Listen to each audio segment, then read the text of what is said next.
That's short.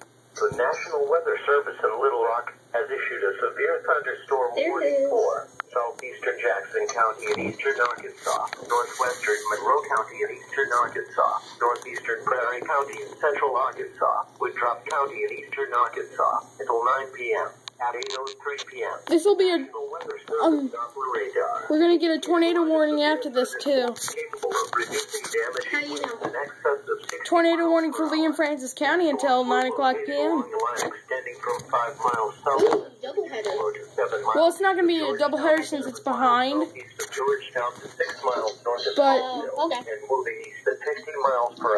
because it's 5 minutes behind, and that was just issued 1 minute ago.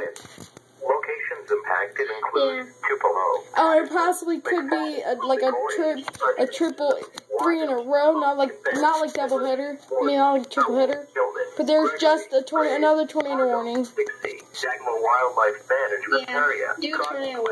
Yeah, 2 new tornado warnings, so we're likely to get those EASs also. A tornado watch remains in effect until midnight Central Standard Time Monday. And another one.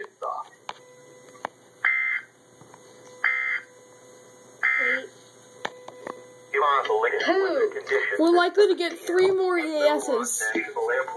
3 more tornado warning EASs.